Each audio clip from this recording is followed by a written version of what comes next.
Welcome to Green Dot Daily, live every weekday at 3 Eastern on the Action app and YouTube channel. I'm Maria Marino, and later in the show, we'll talk NHL with Michael Leboff. But we have to start in the NBA, where we have our first team advancing to round two. Timberwolves have swept the Suns after Phoenix was initially favored to win the series. What? Anthony Edwards dropped 40 in game 4. Wolves won't have to play again until at least Saturday against the winner of Lakers Nuggets. Which brings us to Denver, back at home with a chance to complete the gentleman's sweep over LA tonight. Nugs laying 7.5. 89% of bets are on the Nuggets, but more sharp moves with 68% of money on the Lakers. Jamal Murray is questionable with a calf strain. Meanwhile, Coach of the Year Mark Daigneault and the Thunder could be the second team to sweep in round one. Game 4 has them favored by 5 in New Orleans. 71% of bets and 86% of money are on OKC. Shai Gilgeous-Alexander averaging 28 points through the first 3 games. With that, we turn the floor over to our NBA Commander-in-Chief, Matt Moore, for his weekly State of the Union address. My fellow NBA fans, always a pleasure to come and give you the State of the Union. The State of the Union is strong. And why is that? Because we've got new playoff stars. Anthony Edwards topping it off with last night's absolute demolition over the Phoenix Suns, capped his arrival as a true playoff star. Karl-Anthony Towns called him the face of the league. And while that might be a bit much, Edwards is infectious in terms of how people respond to his game, to his style, to his approach, to his intensity. He has that kind of mentality that people really gravitate towards. And it's awesome to see a team based on defense, built around this type of player, start to see playoff success and not have to have it happen in somewhere like Chicago, New York, or LA. We've got Tyrese Haliburton, who is obviously making a huge impact in that Pacers series. It'll get a little bit lost with the fact that the Bucks have so many injuries, but don't be surprised if Haliburton has an even better second round. Haliburton is one of the young faces of the league that you're going to be seeing a lot. How about Jalen Brunson? Once thought to be a so-so sidekick to Luka Doncic, he's had more playoff success than Luka Doncic.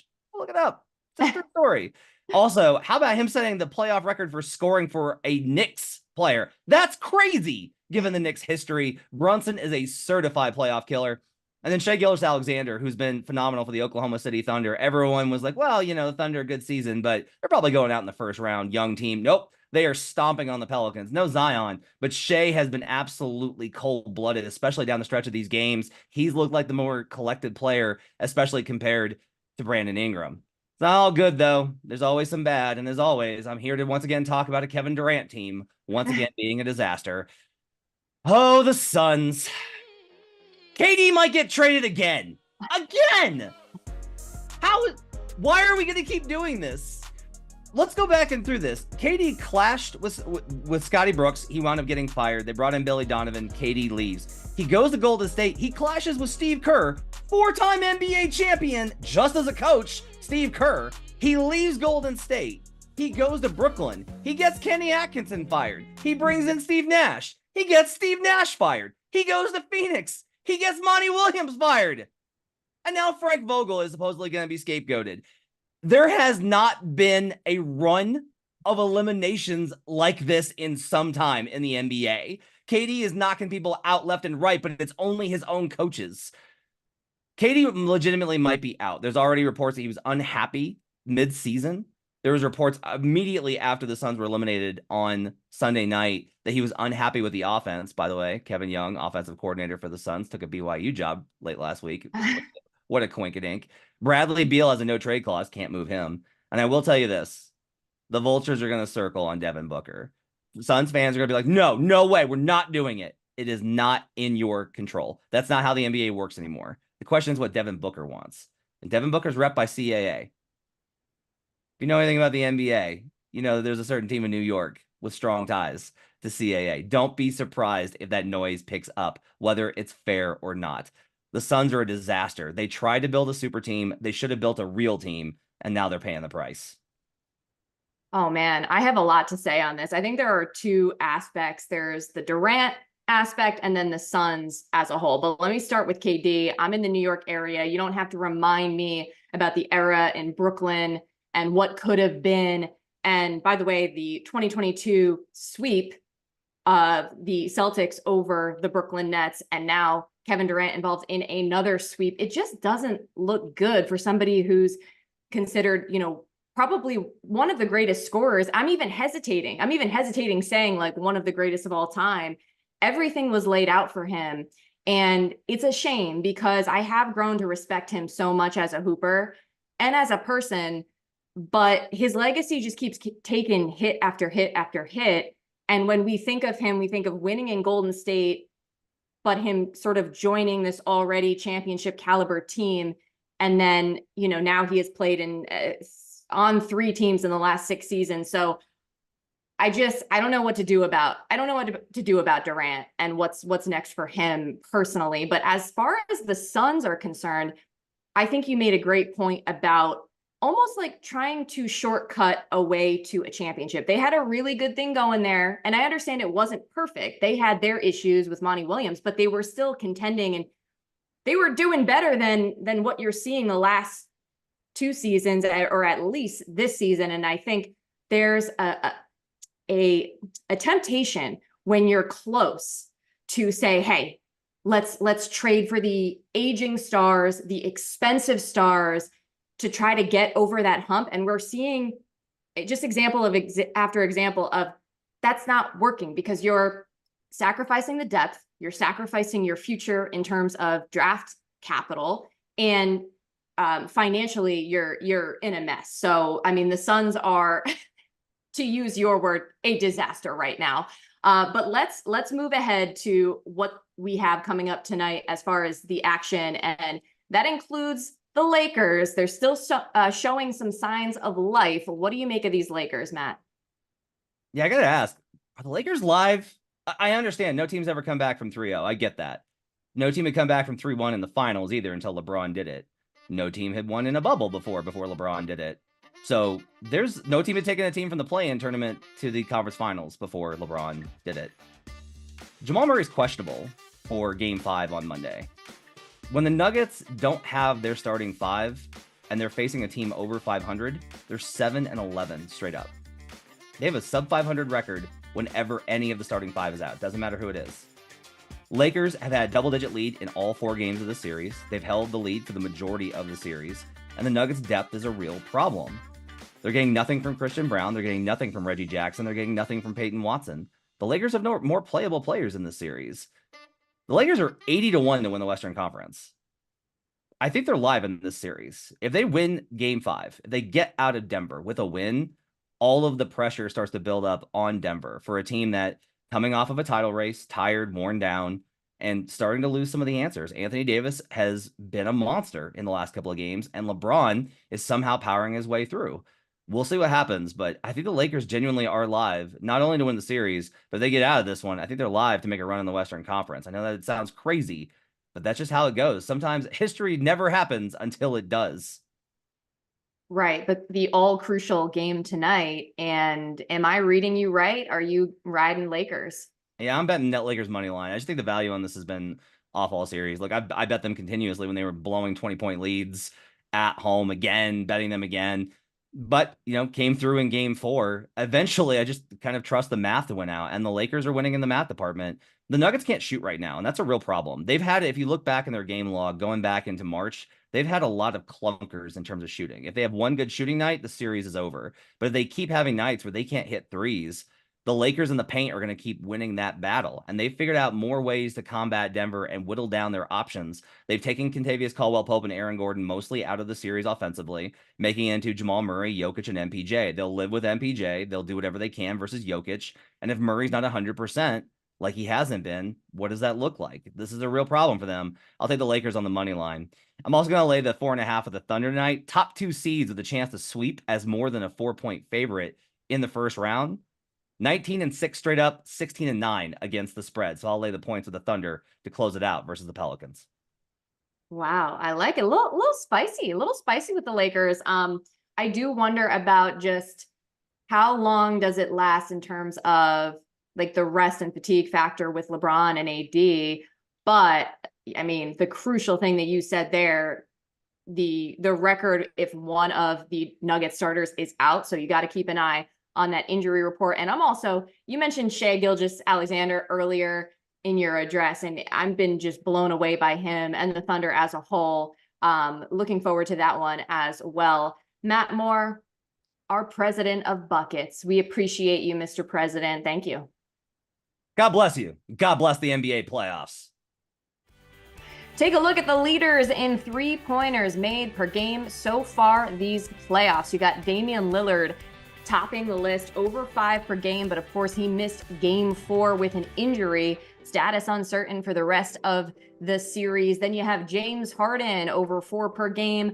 Luka Doncic, Josh Hart, Tyler Hero, all tied at 4 per game. How about Josh Hart, by the way? Didn't see that coming, but he has been lighting it up from deep for the New York Knicks. It's 3 p.m. somewhere, so we have Gilles Gallant here to talk three-pointers made. Before we get your picks for tonight, I have to ask you about a play that you have been doing now for almost the last month, and it was Anthony Davis under, I guess, a half three, so to not make a three-pointer. Tell us about that journey and how many times did you bet it? Because I think now it's the price is out of hand. Yeah, we have bullied the books now into making it unbettable. Now it is upwards of minus 360 to minus 450, depending on the sports book. There were times like over the last 6 to 7 games, they were offering no three-pointer around minus 115 to minus 130. And we saw it over the 2 games against the Pelicans, the play-in game, and the last game of the regular season. And in all 4 games against the Nuggets, he has just not looked comfortable shooting the three-pointer. And then he was just so effective down low that why would he take a three-pointer when you have like D'Angelo Russell and Austin Reeves or LeBron taking threes? That just didn't make much sense. And that finally, they have come around now where the odds are around minus 450 to the point where I'm actually kind of considering taking him to hit a three-pointer if you're going to give me plus 300 odds for him to hit a three-pointer. Because I think that was the whole thing, is that we always knew that he probably could do it, but it's going to probably take like a fluky 3 for it to happen. Around plus 300, I could see that. But yeah, around minus 400, I'll take the 6 wins and let the sports books have it on this one. Yeah, well, earlier this month on Action Island, we gave out that play. You've been talking about it on Twitter. Well done riding that wave. Now, while you're not sure that you're going to bet him to actually make a three-pointer, you do have other picks tonight. Where do you want to start?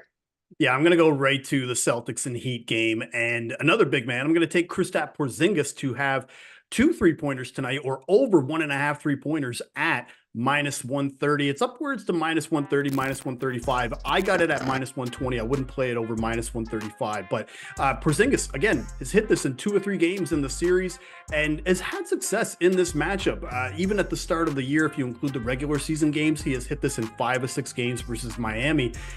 The one game where he didn't hit it, he already characterized it as his worst game as a Boston Celtic, and that was in game 2. But we have seen throughout the season and through the playoffs, he is a matchup nightmare for the Miami Heat. For example, they had Bam Adebayo on him to start the series. They've had to shift Bam over to Jason Tatum because now Tatum is getting hot and he started playing well in game 3, which just goes to show that the Miami Heat don't really have a lot of answers to be able to contend with Porzingis on the perimeter. I mean, even Jason Tatum said to reporters after game 3 that Porzingis is probably the most important guy on the team. And it's because he spaces the floor and allows us those quick outlets from Tatum or Jaylen Brown driving to the rim. I think this line should be around 2.5 over under with that plus money to the over. So if you're going to give me over 1.5 at minus 130, I'm definitely taking that. So Kristaps Porzingis is going to hit 2 3-pointers in game 4 against the Miami Heat. I agree with that sentiment about KP being so important to this team. He's what's different about this team from before. And what I want to know is, has this team graduated from like, okay, having a big win and then, going backwards and suffering an embarrassing loss like they did in game 2? One thing I think is a really good sign is if KP is, as you said, stretching the floor and, they see a 3 go down by Porzingis and it's demoralizing for the Heat. What else do you like tonight? Yeah, I'm going to go right to the Nuggets versus Lakers. Taking another big man, and this one is up towards to around plus 180. I'm going to take Nikola Jokic to have 2 3-pointers tonight, or over 1.5 3-pointers. So he has hit this in 2 of 4 games in the series. But looking at historicals against the Lakers, if you go since the start of last season, including the playoff games, he's hit this in 7 of 11 7-11 games versus the Lakers, including the playoffs. But the elephant in the room here is Jamal Murray. Like, Jamal Murray got hurt in game 4. His status is kind of up in the air for game 5. Even if he does play, he's likely to be limited. But if he doesn't, or if he's limited, that means Jokic is going to likely have to step up on offense, which is already crazy to say because I think he's scored at least 24 points into every game in the series. But what that also means is that that dribble handoff game that they do at the elbow, that option's not going to be there. And if that option isn't there, that means Jokic is likely going to have to drift out to the perimeter a little bit more to facilitate that handoff game, especially for guys like Reggie Jackson, who don't really succeed as much in the elbow the way that Jamal Murray would. And then also just a tracking of the 3-point odds for Jokic for each game in this series. It's ranged around plus 145 to plus 175 with the Nuggets at full strength. I think in a closeout game where if Murray isn't playing or he's limited, I'm going to trust the MVP to hit a couple of 3-pointers in this game, especially at plus 180. Wow. Okay. So rolling with the bigs tonight from beyond the arc. I like it. And it just goes to show the state of the current NBA, where I believe it's an essential ingredient to a championship caliber team is having a skilled big man, not just your prototypical traditional big man, but a big man that can stretch the floor. So we'll be rooting for some bigs to hit threes tonight. All right, I got one more thing to ask you about. I noticed you are not wearing your Cowboys hat, but I put it on help if you'd like. but think of you when I saw that Ezekiel Elliott is going back to the Cowboys. Quick reaction to that?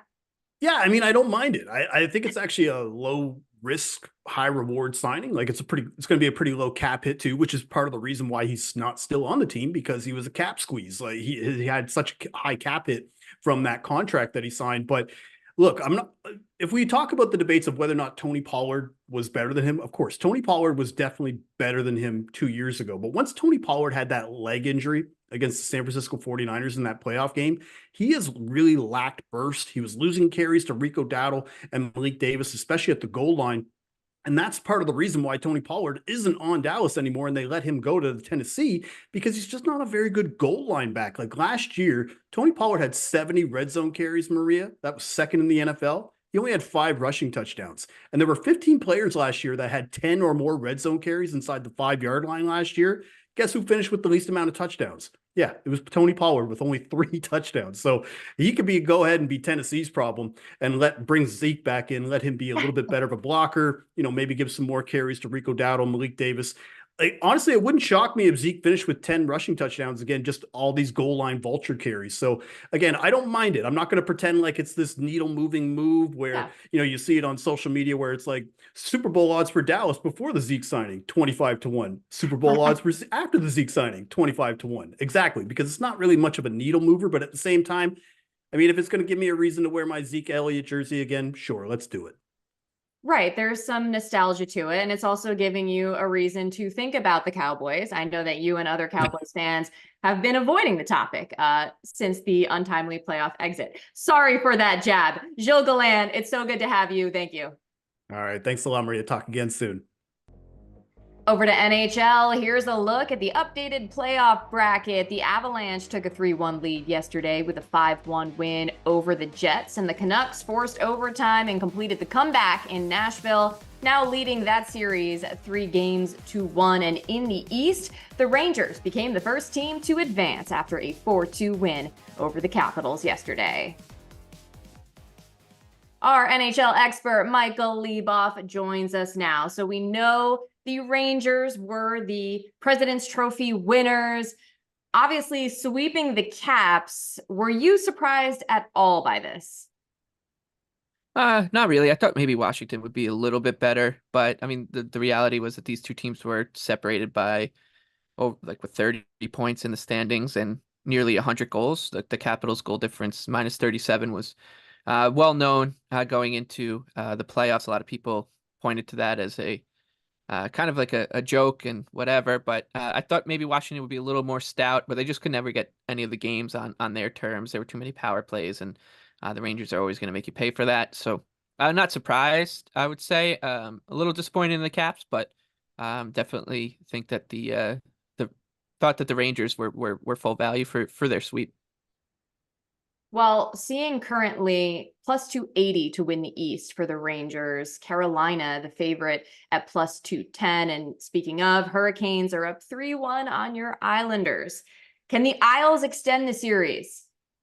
Yeah, I think that the odds are a little too long on the Islanders, so I would suggest that they'd be the right side to bet in this game. They have played the Hurricanes really well at 5-on-5 for most of the series. You look at the goal differential at 5-on-5, it's even. Both teams have scored 6 times. It's just that the Islanders are not as the Hurricanes are much better on the power play. The Islanders are a terrible penalty killing team. So that's where the difference has been. The Islanders had one game where the goaltending let them down as well. And all of this kind of adds up to a 3-1 lead for the Hurricanes. But on a game by game basis, I still think that the Islanders would have the value. And like you said, the fact that the Hurricanes are still the Eastern Conference favorite, despite the fact that they haven't finished their series yet and the Rangers have, kind of tells you what to expect from those two teams should they meet in the next round. The Hurricanes are going to open as a favorite. I think that'll surprise some Ranger fans and maybe some casual bettors, but the market's already telling you that the Hurricanes are considered the class of this conference. Interesting. Well, again, Isles road dogs tomorrow, but shifting over to tonight, we have the Vegas Dallas series continuing, but you actually have a future in regard to that series. Yeah, this line looks like it's moved too much. I like the Stars and when it was closer to a pick 'em, but I still think that there's ways you can play this, and that's in the Conn Smythe market for both teams. So like if you're a Vegas fan, you think Vegas is gonna come out of the series on top. Jack Eichel is, I think, the most likely winner of the Conn Smythe for the Golden Knights, who are 100% a legitimate Stanley Cup contender again. We didn't really know if they would be, but now that they've got Tomas Hertl and Mark Stone in the lineup and Noah Hannafin, Alex Petrangelo's healthy, they're a full strength, like all-star caliber team now. So this team can absolutely run the table and do it again. And if they do that, I think Eichel is the most likely winner. He is a truly elite #1 center in the league. He'll get points. He'll also get the toughest assignments every night. That stuff will get noticed by the media that votes on this award. So I think Eichel, should the Knights repeat, is good value at 25-1. And then on the Stars side, Miro Heiskanen, who is their #1 defenseman, he's a smooth skating Finnish puck mover. He is playing like an absolute beast through the first 3 games of the series. The Stars are down 2-1, so he's got a little bit more work to do to kind of vault up the odds board closer to where Eichel is. But should they do it, should Dallas pull it off and come back, which they absolutely can do, they will likely be the Western Conference favorite going into round 2, maybe a little behind the Oilers if the Oilers get through, because their path will be a little easier. But nonetheless, it's going to be a coin flip if those two teams make it to the conference final. And Heiskanen, to me, is barring an absolute like red hot stretch by one of the scorers, he's the most likely winner for Dallas, because they spread around too much of their scoring, right? Jason Robertson, Joe Pavelski, Rupe Hintz, Wyatt Johnston, Logan Stankoven. There's tons of players who can get on the board for Dallas. So I don't think someone's going to score their way to the Conn Smythe with Dallas, and I think, but rather play their way to it, and that's why I like Heiskanen. Well, a good heads up there. The other series that's continuing tonight is the Battle of the Florida teams. Panthers have a chance to advance against the Lightning. What do you like in this game? Yeah, I think this one sets up pretty well for the Panthers to win by multiple goals. So I like the puck line at plus 136. The Lightning, full credit to them for winning game 4. They need these games to go a certain way to win. They need power plays. They need penalties. And the Florida Panthers are the most penalized team in these playoffs. And they were like that in the regular season as well. So it's not like that's out of the question. But now that we're getting towards the business end of the best of 7, I do expect the Panthers to start cleaning it up a bit. I expect the games to be officiated a little differently. We see that as we get towards games 6 and 7, the refs start to let teams play it out a little bit more and not try to get involved. That's bad news for the Lightning. If this game stays at 5-on-5 for more than it has the past few games, I think that Florida can can make hay here. And it's also one of those situations with Tampa with its back against the wall. If they are down a goal or 2 goals, we could see John Cooper get really aggressive, pulling the goalie, trying to keep his season alive any way possible. So that always helps with the covering the puck line. So whether it's a -1.5, or if you want to go for bigger prices on 2 or 3.5, I would look at the Panthers here. Very nice. All right. Puck drop for that game, 7 Eastern. Michael Leboff, thanks so much for the insight. You got it. Remember, any picks we give out here on the show, like the ones you just heard from Leboff, you can easily reference by following Green Dot Daily in the Action app. We keep track so you don't have to. That's all for this Monday edition of Green Dot Daily. I'm Maria Marino. Thanks so much for watching. The show is back tomorrow at 3 Eastern on the Action app and YouTube channel. Take care.